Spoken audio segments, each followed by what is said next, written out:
Young Turks. Jake Uygur and Kasparian with you guys. We're gonna have a great show. We've got several instances of Donald Trump being wildly racist. I know you're shocked, but we have the McMansion gangsters who threatened to shoot protesters. We got it all here on the Young Turks.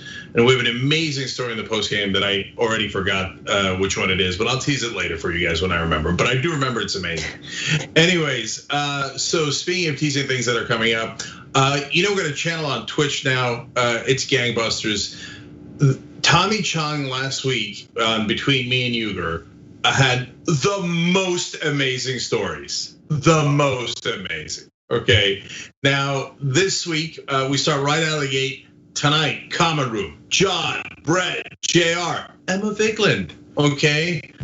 All besties. I hear they're talking about some sort of sex scandals. That sounds wrong. So of course you can go there, twitch.tv/TYT. Lots of T's in there, twitch.tv/TYT.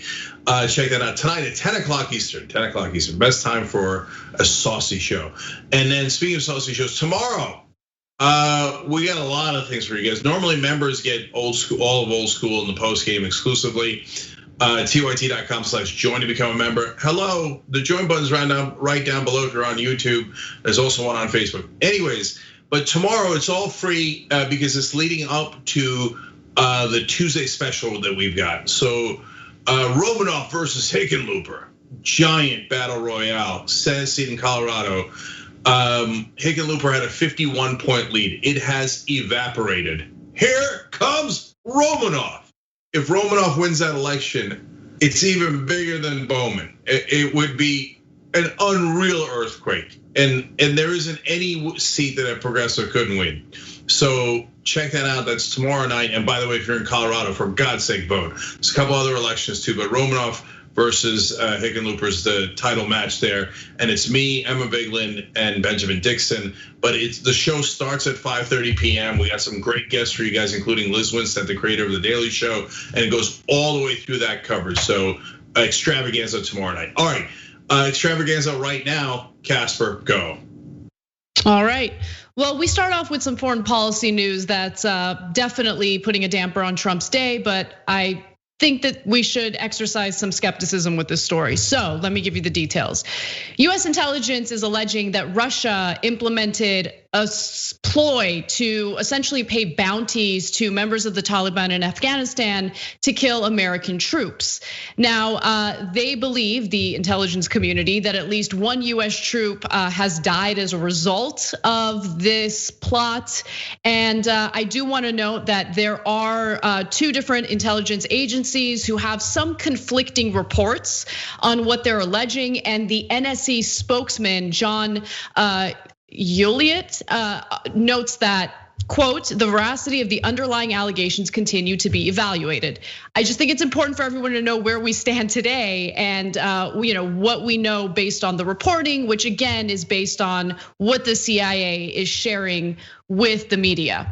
So the crucial information, according to the CIA, that led to spies and commandos to focus on the bounties included the recovery of a large amount of American cash raid on a Taliban outpost that suspicion. So interrogations of captured militants, the New York Times reports, and criminals played a central role in making the intelligence community confident in its assessment that the Russians had offered and paid bounties in 2019. Now, there's one thing that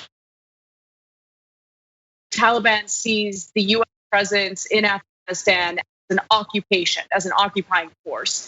The Taliban does not need any type of motivation or incentive from Russians to carry out any type of act of violence toward members of our military. But also keep in mind that there's been a disagreement between Donald Trump and our military generals over whether or not we should withdraw from Afghanistan.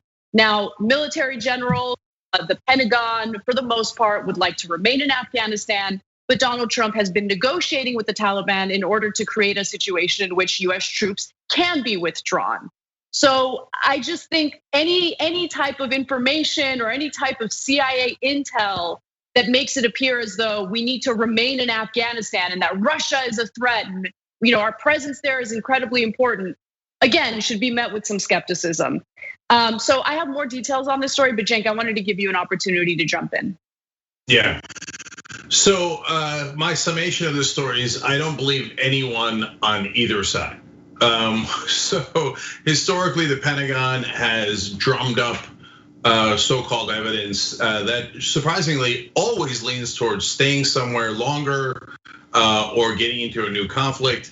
Now, I'm exercising a little bit of hyperbole there. From time to time, the Pentagon is a little bit more cautious than someone like Donald Trump, who at times is more reluctant to go to war and at times less reluctant. And so, but overall, I take what those intelligence agencies say with a grain of salt. Obviously, they were a disaster during the lead up to the Iraq war. And I think that our media takes leaks from them or even actual, memos, et cetera, that are confirmed as gospel, and I don't think they should. Now, having said that, of course, I don't believe Donald Trump for a second on anything. So was he briefed on this? They swear up and down that he wasn't. McEnany says it, they all say it. And they say that the head of the CIA and others, national security advisor, confirmed that he wasn't. I mean, look, even if he was, would he be paying attention? No one knows, right? But they're saying that he's still not briefed on it. Meanwhile, Trump is saying that it's fake news. Well, how do you know it's fake news if you haven't been briefed on it? So they should make up their mind on whether he has or hasn't been briefed, does or doesn't know the details of this. At the same time, would I be surprised if Donald Trump was told about this in one way or another and didn't do anything about it? No, I wouldn't be remotely surprised. I don't think that he would, go against Russian interests under penalty of law, quite literally, and so it's nearly impossible to make heads or tails out of the story. But I'll say one more thing about policy. I want to withdraw from Afghanistan. I don't know why our troops are there, sitting like, shooting ducks in the first place, right? And then secondly. Yeah, the Taliban, as Anna pointed out, want to kill us anyway. And there's earlier reports that the Russians were sneaking in weapons to Afghanistan. Why would that be an outrage? I mean, I hate it, and I don't want our troops to get hurt. But we gave the same guys weapons to fight the Russians when the Russians invaded Afghanistan, and we brag about it to this day. Like, we killed the Russians in there. We killed their empire because we funded the Mujahideen. They had this great leader named Osama bin Laden. That was us. Oops. That's all true, by the way. He was not necessarily the leader of the Mujahideen, bin Laden, but he was definitely part of the Mujahideen. And yes, we did arm them. So I don't see how we would be outraged if the Russians were arming the Taliban. So look, I actually want to explore that a little more because I think that there is important context to be aware of when it comes to what the intelligence community is alleging. Because ever since the beginning of Donald Trump's administration, there's been this growing narrative about how Russia is working with the Taliban. Russia is arming the Taliban. Russia is funding them.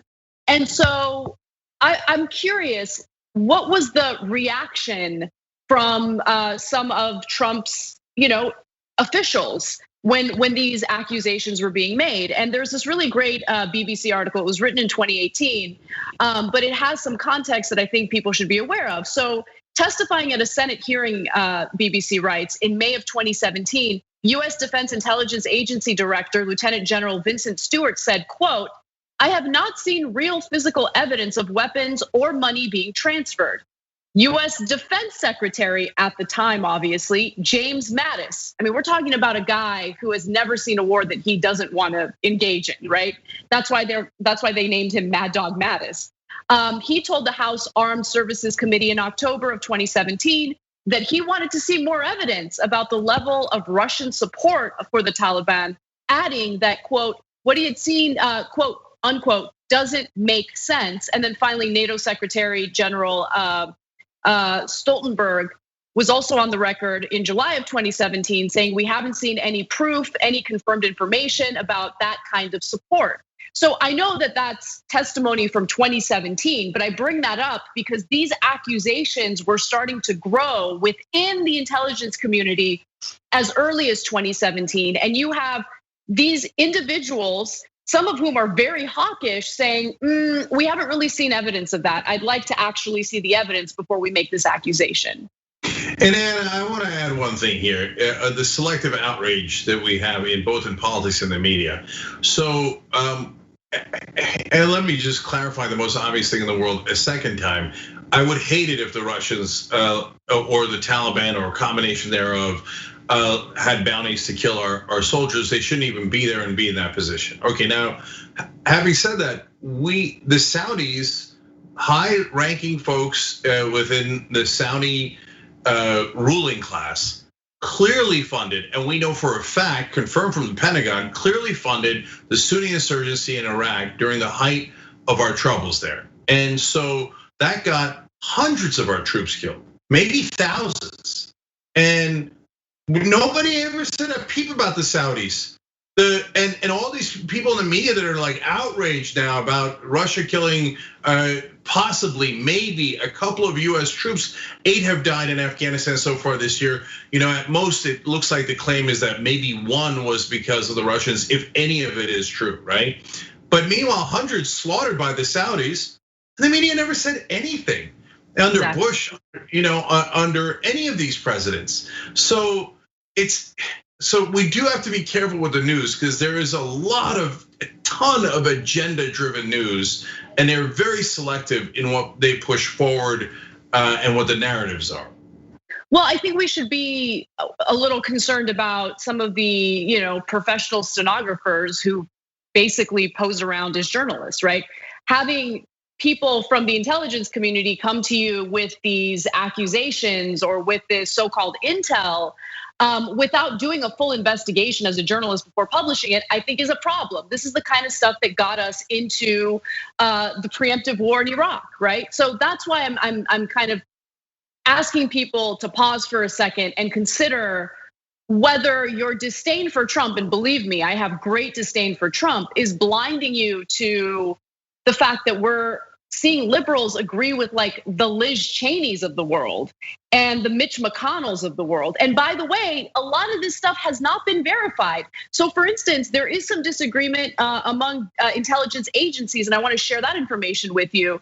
So the New York Times reports that another official said there was broad agreement that the intelligence assessment was accurate, with some complexities because different aspects of the intelligence, including interrogations and surveillance data, resulted in some differences among agencies in how much confidence to put in each type.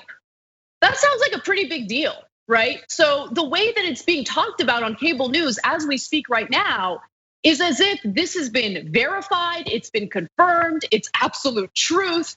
And Donald Trump has not confronted Russia about it. Why hasn't he? He needs to confront them right away.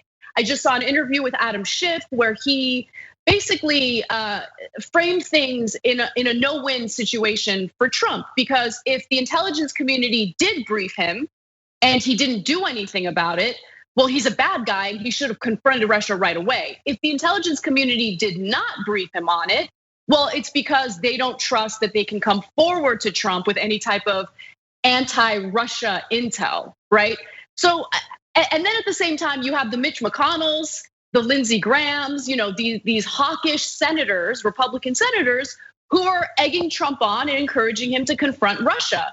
Do we really agree with that based on what little we know about the validity of this reporting? So again, just be careful with what you're watching, what you're believing. Something stinks with this story, and I just want to be clear about that.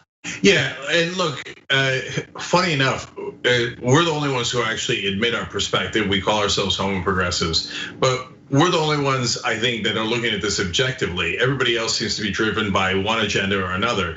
And so I think the issue lies all over the place here. Number one, it could be that the Russians did do this. I don't think that would be that surprising. I'm not even sure it would, like I said earlier, I'm not sure how outrageous it would be. We did it to them.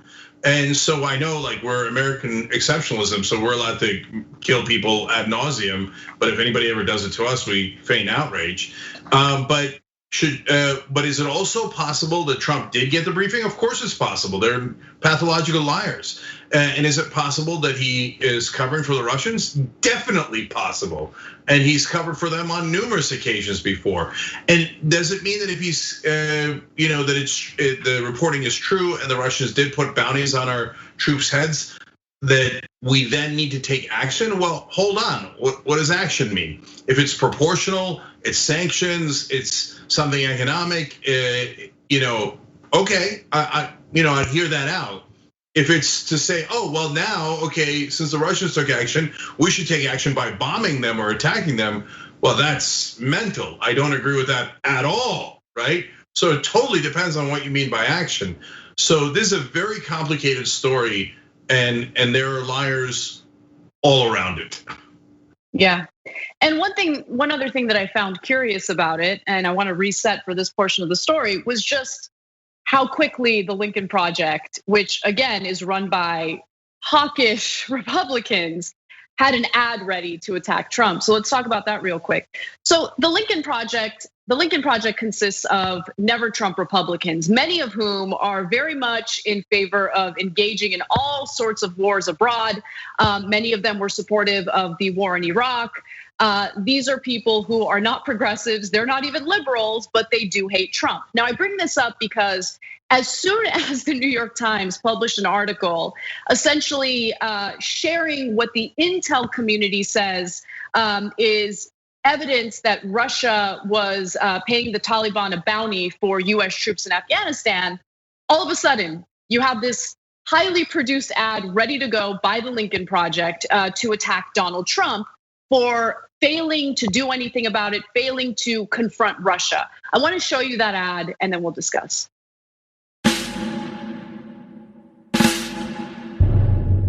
In the last year, flag-draped coffins have returned from Afghanistan. Now we know Vladimir Putin pays a bounty for the murder of American soldiers. Donald Trump knows too and does nothing. Putin pays the Taliban cash to slaughter our men and women in uniform. And Trump is silent, weak, controlled. Instead of condemnation, he insists Russia be treated as our equal. Instead of retaliation, he invites Putin to America. When Trump tells you he stands by the troops, he's right. Just not our troops.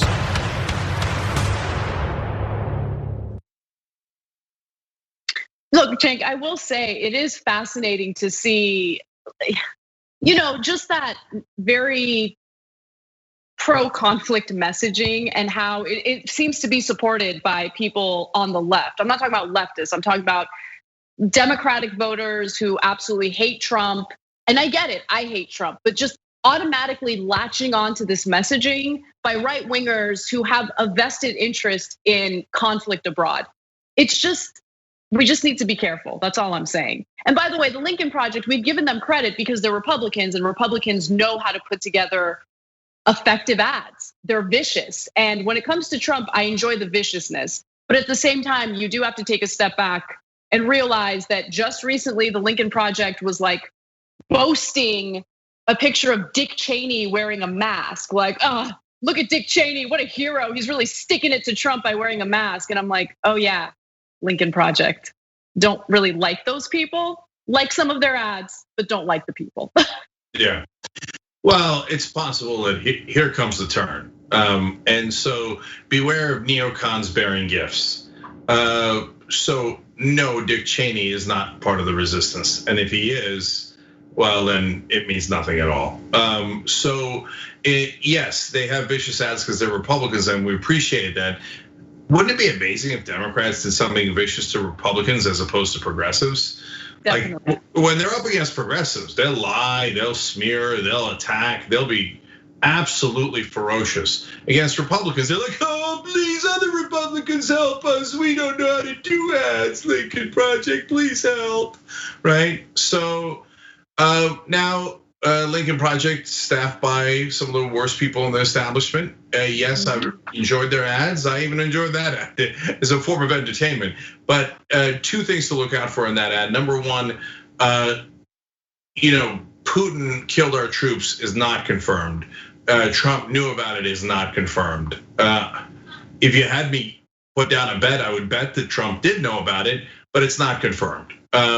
And then more importantly, in the middle there they go, and he did nothing to retaliate. A reference to retaliation. Not good. No. It's one thing when you're putting out devastating ads showing Donald Trump Trump's weakness, and and I'm in a unique situation here. I'm in none of the camps. I think that Trump did collude with the Russians, but not about the election. I think that he has financial ties to them. He always has. I think he's totally controlled by the Russians, but not in any way that Rachel Maddow or MSNBC has said or Adam Schiff has said. And it drives me nuts that they will not look into Deutsche Bank and the money that Trump has taken from the Russians. But so I wouldn't be surprised at all that he heard the news and he's like, troops, I don't care about our troops. I care about my boss Putin. But that hasn't been confirmed in this case. And even if it were confirmed, would I be in favor of retaliation? Well, it depends on what you mean. They're neocons. Would it retaliate against Russia? One of the biggest nuclear powers on the planet. How, right? We'd have to be extraordinarily careful about that. It's not to say that you do nothing, but I certainly wouldn't trust the neocons to get that balance right. In fact, I wouldn't want them anywhere near that decision. And this is such a perfect way to frame foreign policy at a time when there's a growing number of people who are demanding not only to defund the police, but to defund the Pentagon, because oftentimes a lot of the military weaponry that the Pentagon acquires through private contractors ends up getting transferred over to local police departments. And oh wow, would you look at this? Now you have Mitch McConnell seizing on this opportunity to say that we need to protect the resources that are available to the Pentagon. In a statement in response to questions, Senator Mitch McConnell of Kentucky, the majority leader, said he had long warned about Russia's work to undermine American interests in the Middle East and Southwest Asia, and noted that he wrote an amendment last year rebuking Trump's withdrawal of forces from Syria and Afghanistan. And he also wrote the following: the United States needs to prioritize defense resources, maintain a sufficient regional military presence, and continue to impose serious consequences on those who threaten us and our allies, like our strikes in Syria and Afghanistan against ISIS, the Taliban, and Russian mercenary forces that threatened our partners. So just be aware. Yeah, so look, one thing that the Republicans never co-signed on to with Donald Trump's agenda was Trump at least pretended to be against wars in the Middle East and aggressive wars overall. We don't really believe that that's necessarily the case given his actions. But Mitch McConnell, the neocons, the rest of the Republican Party never agreed to that. They love war. They can't get enough of war. So that's partly what I mean by here comes the turn. It's not just the Lincoln Project turning towards their actual agenda, but it's the Republican Party now beginning to turn towards their agenda of as soon as Trump is gone, we're gonna go back to over the top warmongering. And we're gonna do it not in the haphazard, ridiculous way that Trump has done, but systematically go back to lying about intelligence, provoking our people in all across the world, and try to build up a case for unnecessary wars. That is what the Republican Party is. It's at the very core of the Republican Party, and it looks like that's exactly what they're going back to. All right, well, when we come back from the break, I will share some news about a pharmaceutical drug that has proven to have some success for coronavirus patients. Only problem is we're in the United States where, healthcare is considered a commodity, not a human right. So some people might not even be able to afford it. We'll be back with that and more. We need to talk about a relatively new show called the Republic, or UNFTR. As a Young Turks fan, you already know that the government, the media, and corporations are constantly peddling lies that serve the interests of the rich and powerful. But now there's a podcast dedicated to unraveling those lies, debunking the conventional wisdom. In each episode of On the Republic, or UNFTR, the host delves into a different historical episode or topic that's generally misunderstood or purposely obfuscated by the so-called powers that be, featuring in-depth research, razor-sharp commentary, and just the right amount of vulgarity. The UNFTR podcast takes a sledgehammer to what you thought you knew about some of the nation's most sacred historical cows. But don't just take my word for it. The New York Times described UNFTR as consistently compelling and educational, aiming to challenge conventional wisdom and upend the historical narratives that were taught in school.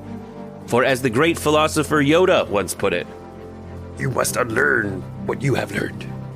And that's true whether you're in Jedi training or you're uprooting and exposing all the propaganda and disinformation you've been fed over the course of your lifetime.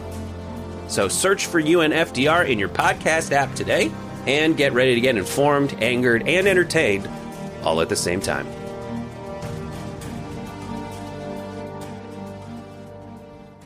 After the break. All right, back on Young Turks, Cenk and Anna with you guys. So first of all, aspiration.com/TYT. I know what you're thinking. Hey, Cenk, doesn't that mean win-win? Yes, it does.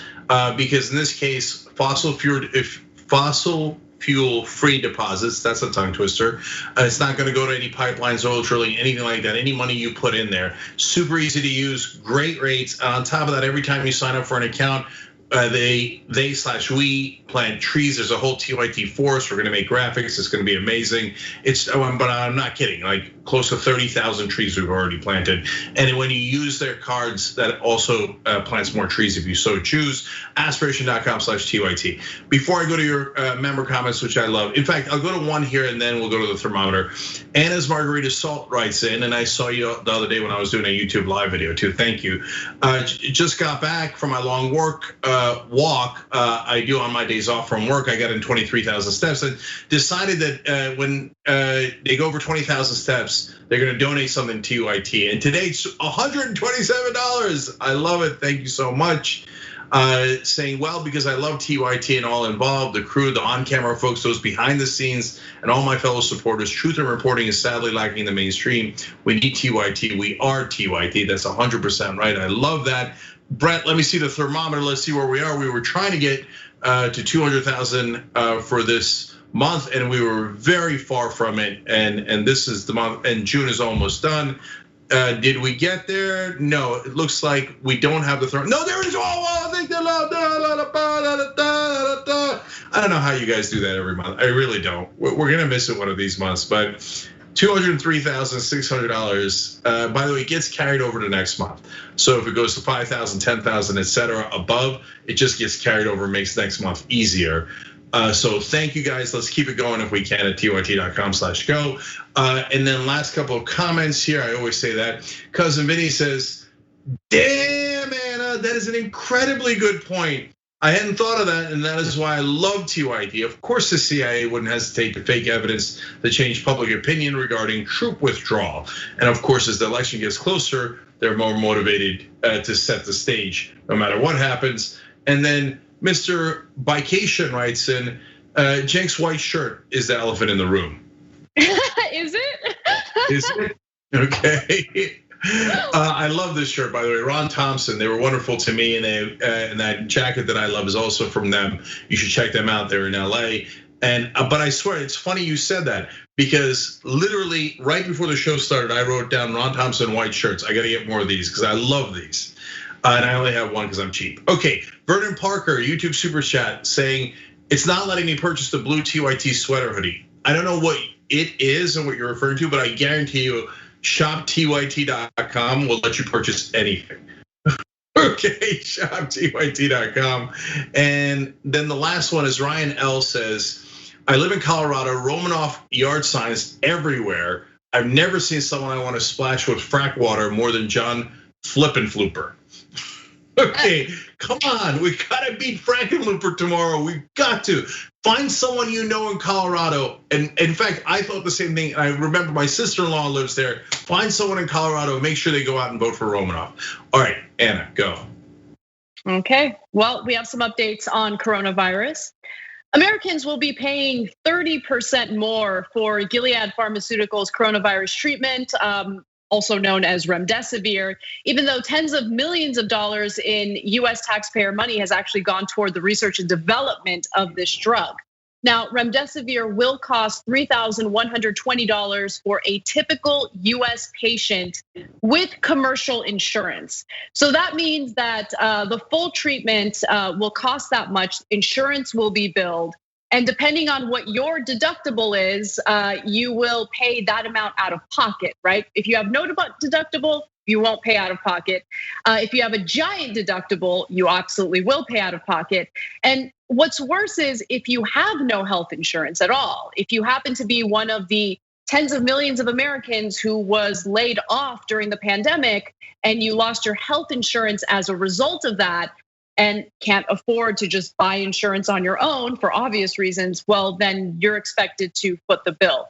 Now, the drug maker said that it will sell remdesivir for $390 per vial to governments of developed countries around the world. And the price for US private insurance companies will stand at $520 per vial.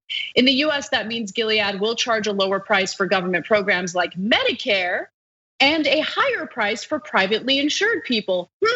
Seems like there's an upside to having government healthcare like Medicare, right? But anyway, I do want to just quickly go to a video of the Gilead CEO who was asked, why is it that US citizens are going to be charged 30% more for this drug? Take a look. Tell us about your decision to set the list price 30% higher for US insurers than for government payers. Some are pointing out that US taxpayers helped fund the NIH trial supporting the data behind remdesivir's approval or emergency use authorization. Why set it 30% higher for US insurance companies? Right. So for everybody's knowledge, for every medicine in the United States, there are always two prices. There's a government price and then there's a price for private insurers. That's part of the system in the United States, which allows for required and expected discounts to the government off of every medicine accordingly. What I want to assure you, Meg, is that at both of those prices, we focused on making sure that all patients would have access. And based upon this price level, based upon the immediate savings to the healthcare system that this medicine provides, based upon programs from the government, whether you're covered by a private insurer, whether you're covered by a government insurer, whether you're uninsured with COVID-19, there will not be an issue with access for remdesivir. Now, sounds like our healthcare system is trash because his answer to that was, well, this is just how our healthcare system is set up. There's a discount for Medicare and for everyone else, they can go F off. No, but we've made it affordable for everyone, even if you don't have insurance. So in a country where nearly half of Americans cannot afford a $400 emergency, and that was before the pandemic, before tens of millions of people were laid off or fired from their jobs. How do you expect them to come up with over $3,000 to pay for a treatment they need in order to survive this virus? It's just ridiculous. Yeah. So look, we want folks developing good drugs, and this looks like it is a good drug and is really going to help in recovery from coronavirus. So that's good, and it does save the hospitals money because on average, people leave the hospital 4 days earlier if they're on this drug. So no one is against it. Everybody's in favor of it. And we're also in favor of systems that allow good incentive systems for the drug companies to create these. But there are a couple of buts here. First off, if the government participated and helped to fund it, well, okay, do we have a part of the equity of the company or at least that drug? Is there anything coming back to the taxpayers for that? Are we getting a heavier discount than other countries that did not fund it? No, the reality is actually the reverse. The US government and taxpayers are getting nothing for that drug, and US consumers and government are being charged more than other countries. And some of that is understandable. Developing countries would have a very hard time affording this, and they need it to save lives, and that's important and moral. But the reality is that the company still makes profits even at the price that they charge developing countries. So they would still make a profit if they charge that here. It's just that our government is really bought and owned by corporations. So they set the laws in a way that gives drug companies sometimes as much as 12-year patents. That's a monopoly where no one is allowed to compete with them. They say outrageous things like you can't negotiate the drug prices. The government is not allowed to negotiate drug prices. It's illegal, which is unbelievable. No other government does that. And that's because we allow legalized bribery in this country. And then finally, if you're out there and you're saying, well, at least I'm covered. He said I'm covered no matter what. Not exactly. If you're middle class, for example, and you have health insurance, it might come out of your deductible, in which case you have to pay thousands of dollars for this. Yeah, that's exactly right. And just to give you some numbers in terms of how much taxpayers have contributed to the research and development of this drug, based on research by Public Citizen, it's estimated that US taxpayers contributed $70.5 million to remdesivir research and development overall. And keep in mind that the number that I shared with you all, the $3,120 for the treatment, is only if you are in need of a 5-day treatment. Let's say you actually need longer treatment, a 10-day treatment. It would actually cost the government $4,290 per patient, but it would charge US citizens $5,720 if you have private insurance or no insurance at all. So this can cause absolute financial devastation for so many people. And again, we have insane numbers of unemployed people right now because of all these businesses shutting down. A lot of states have decided that they're going to shut down their economy again, following a surge in new coronavirus cases. As many as 14 states have reversed their reopening plans. So more people are likely to remain jobless or even end up jobless if they haven't been already. This is a system that's broken. And if this pandemic isn't enough to persuade people that we need a single payer healthcare system, I don't know what will. I mean, you have the CEO of Gilead making it abundantly clear in that interview that the government provided healthcare, Medicare in this case, gets a deal. So imagine if we had Medicare for all and they had no choice but to lower the prices to something reasonable for a single payer healthcare system. Yeah. So anyway. Yeah, last thing here. Look, I'm not interested in anything that's unfair. And if the government put in 70 million, and Gilead's telling the truth that overall they spent about $1 billion developing this, well, then the government equity would be relatively small. But good, at least let's do that, and let's acknowledge the government scientists who worked on the patent. And then in terms of the price gouging or not, the market thought it wasn't enough. They only went up 1%. On this announcement. So apparently the market thought they should have gouged more. And so in terms of Medicare for all, he just made the best case you could have for Medicare for all. This would cost the country billions of dollars less if we had Medicare for everyone instead of for people above the age of 65. So even in a system where the government is not allowed to negotiate drug prices, the government still does better than private insurance. And we could save tons of money while still leaving profit for Gilead to develop drugs like this and be rewarded by the system.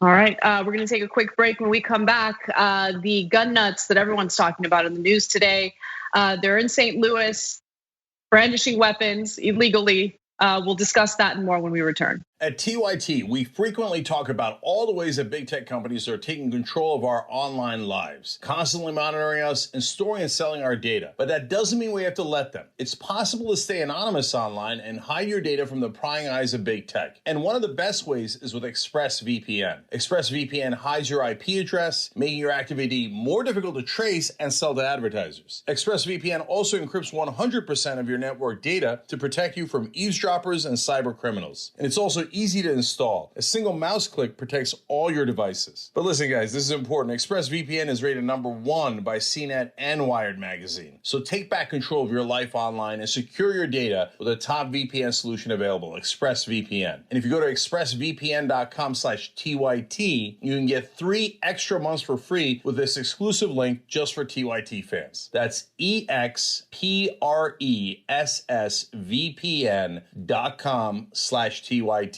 Check it out today. All right, back in the Young Turks, Cenk and Anna with you guys. Wonderful comments here, so I want to read them. Theater Goddess in the member section says, there's some serious donors who wait till the end of the month to decide how much to give, both to make sure we make our goal and to watch Cenk sweat. Although everyone appreciates the visual of me sweating, A, don't do that, and B, I don't believe that that's necessarily true. Okay, I haven't seen that. But what I do see is all of you guys, I now have access to the backstage of Act Blue, and so I can see all your names. I'm not gonna read out last names or where you're from in case you wanna protect your identity, but I see Fadi gave $10, Betty gave $3, and then Andrew, Jubar, and Alan, you guys are all getting the press on t-shirts with a great TYT logo on them because you gave 127. Anyway, bottom line, I love all of you and we cherish all of you. Jess writes in, my childhood friend was diagnosed with coronavirus, and even more devastating, she does not have healthcare insurance. I've been making her and her family meals and dropping them off for free of any contact. She happened to believe COVID-19 wasn't easily transmitted and was no different from the flu. Even though I attempted to sway her with facts, I feel it's more important to show love and compassion rather than throw a few "I told you so's" at her. I need to believe, especially now, that love always wins. Well, I hope that's true, but there's a lot that we've been told by people in charge, including Trump, about coronavirus and coverage in terms of insurance that is not remotely true. And finally, on YouTube Super Chat, Kerberos roundtable discussion asks, is there a place I can contact Cenk about an interview about his book, Wolfpack, etc.? Of course there is. If you go to our website, tyt.com, just go to press inquiries and we'll get back to you. And Hitman asks, Cenk, you once said TYT is the biggest online news show. Is that still valid? Do you have data for that? Yes, we're even bigger now and have a much bigger lead. We have about this month, we might have 500 million views, 500 million views, all organic. So you guys are the best of the best. All right, Anna, what's next? All right. A white couple pointed guns at demonstrators in St. Louis who were protesting the mayor's decision to dox her own residents who support defunding the police. So this happened in an upscale gated community. It's Central West End neighborhood. And it all started when the mayor, Linda Crewson, decided to do a Facebook video, which has now been taken down, where she read letters that had been sent to her by people who want to defund the police. Now, she shared the names of these individuals and also their addresses. So that, of course, made some of the demonstrators upset and they wanted to protest in front of the mayor's home. So the group of at least 500 people was heading toward Mayor Linda Crewson's home, chanting, "Resign, Linda, take the cops with you." Resignation demands come after a Facebook Live briefing on Friday, where she had read the names and addresses of several residents who wrote letters to the mayor suggesting to defund the police. Now, since she lives in this gated community, the protesters needed to break through a gate to the gated community in order to get to her home. And as they were walking by this one giant mansion, they were met with the armed residents of that mansion. We have a video, which I'm sure many of you have already seen, but for those of you who haven't, here are the two personal injury attorneys who live in this neighborhood brandishing weapons.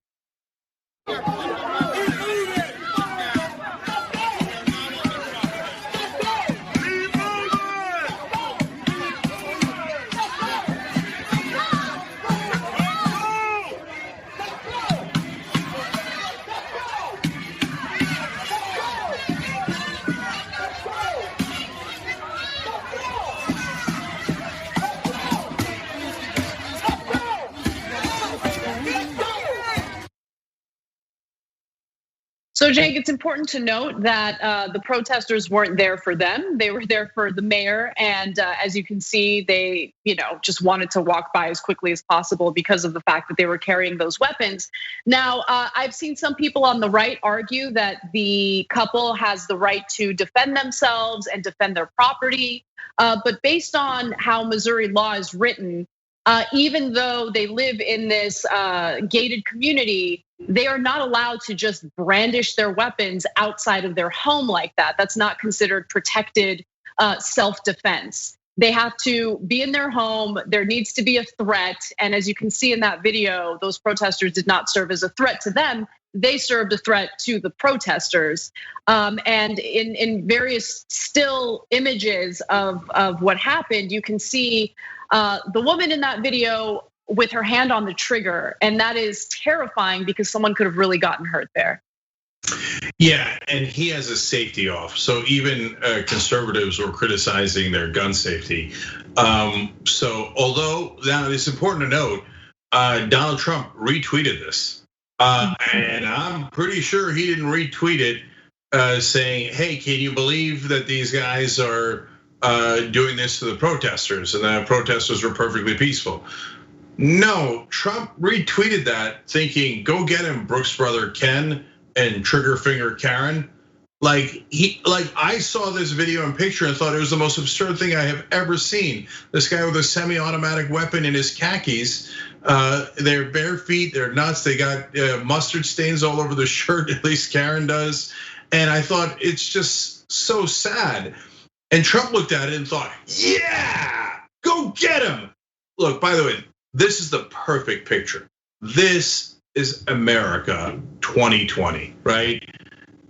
Both in its comedy and its tragedy. So you like, how many times did we tell you about pitchforks, right? Now in this case, the protesters are perfectly peaceful, but here the people are in front of their McMansions, bring out their weaponry, McMansion, America, weaponry, America, protesters, America, white rich people pointing their weapons carelessly at black people, America. So this is not the America that I want, but it's the America that exists right now in 2020. And now let me give you, by the way, it was Colonel Mustard in front of the yard with a handgun. So except this is not Clue, it's Clueless.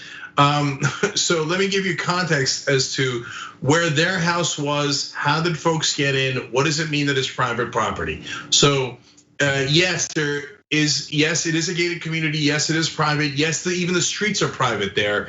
And a lot of people are asking, how do we have private streets in America? It's a good question. I don't know if the residents paid for all that or if the government paid for any portion of that. I don't know.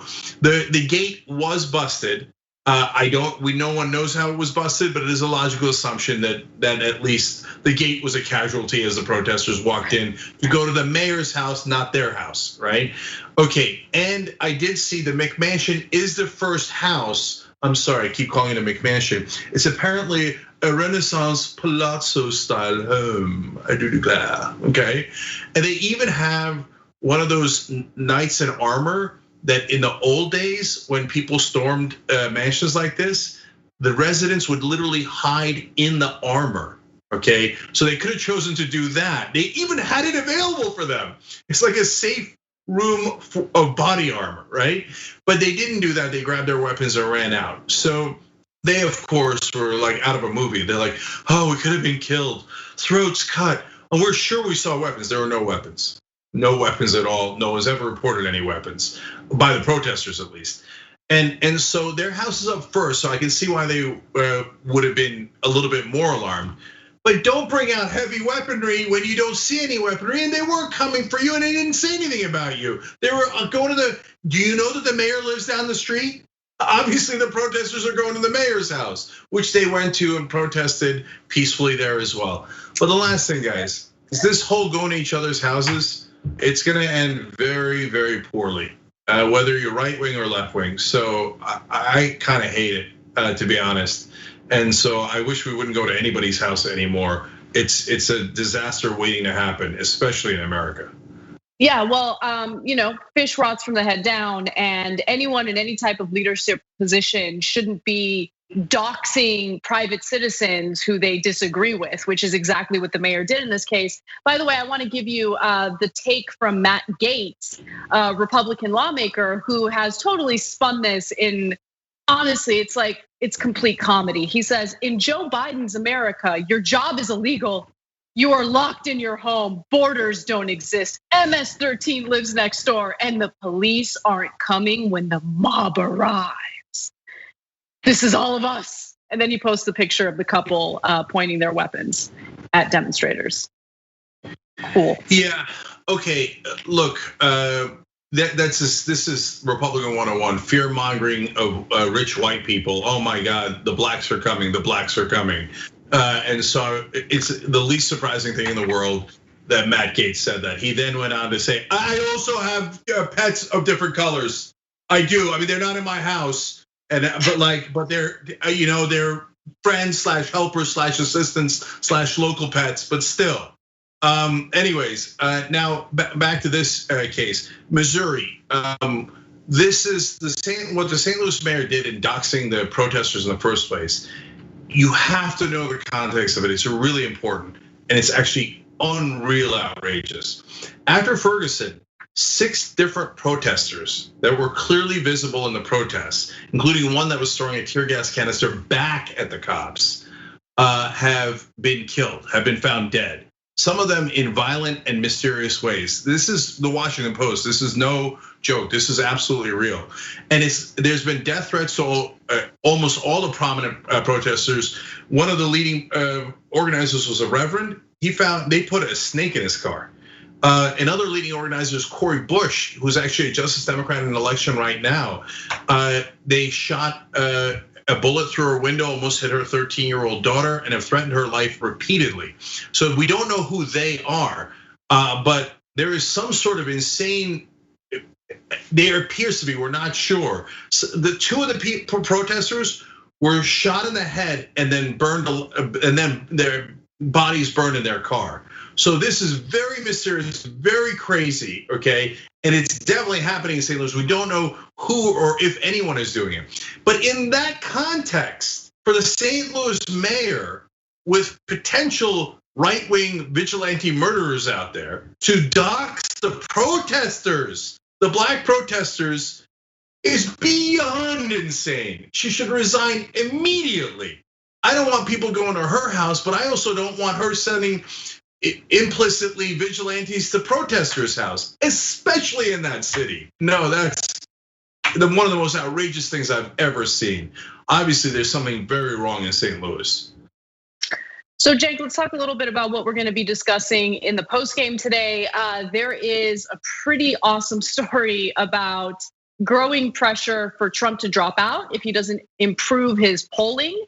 So we'll discuss that a little bit, and then we'll discuss Trump basically tweeting out his racism over the weekend, what it means, what the excuses are coming from his officials, including White House press secretary Kayleigh McEnany, and there's just a bunch of great stuff that we'll discuss. Okay.